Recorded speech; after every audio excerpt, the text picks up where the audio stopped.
शेयरवंश आप सभी को, उम्मीद करता हूँ आप सारे मजे में होंगे, खुश होंगे और श्री जी की परम कृपा आप सबके ऊपर बरस रही होगी। एक भाई ने कमेंट करके पूछा था कि पहले वो लहसुन प्याज अपने घर में बनाया करते थे और जब से सदगुरुदेव भगवान का प्रभाव उनके जीवन में हुआ तो उन्होंने लहसुन प्याज सब छोड़ दिया है और अब उन्होंने ठाकुर जी की प्रिया प्रीतम की दोनों की सेवा करना भी घर में शुरू कर दिया है। तो उनका सवाल ये था कि जिन बर्तनों में पहले लहसुन प्याज बन चुका है, क्या अब हम उन बर्तनों को अपने उपयोग में ले सकते हैं? क्या श्री जी का भोग उसके अंदर लगा सकते हैं? तो देखिए, परम पूज्य श्री सदगुरुदेव भगवान ने इस विषय पर पहले एक बार अपने प्रवचन में बताया था कि हमें ये ईमानदार पूर्वक ये कोशिश करनी है कि क्या हम वाकई इस स्थिति में हैं कि हम नए बर्तन खरीद ही नहीं सकते, क्योंकि ये समझ लेना जरूरी है कि लहसुन प्याज जहाँ बन गया है, जिन बर्तनों में, जिस रसोई में, वो अशुद्ध हो गई है, उसके परमाणु तो वहाँ पे मौजूद रहेंगे ही।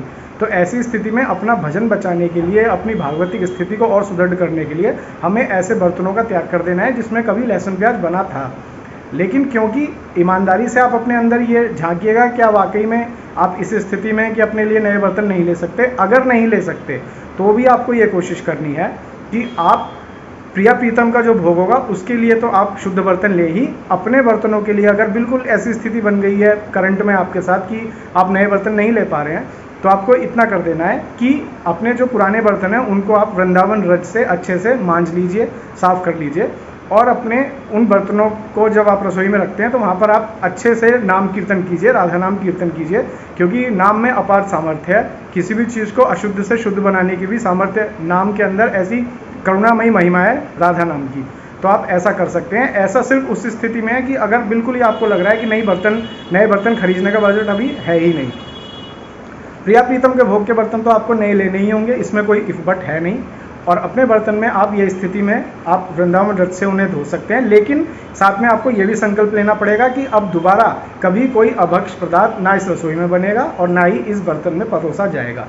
तो आपका ये वृंदावन रथ से उन बर्तनों को मांजने का, राधा नाम कीर्तन का फ़ायदा भी तभी है जब दोबारा फिर उन पात्रों में दोबारा से कोई अभक्ष पदार्थ ना परोसा जाए, लहसुन प्याज ना परोसा जाए।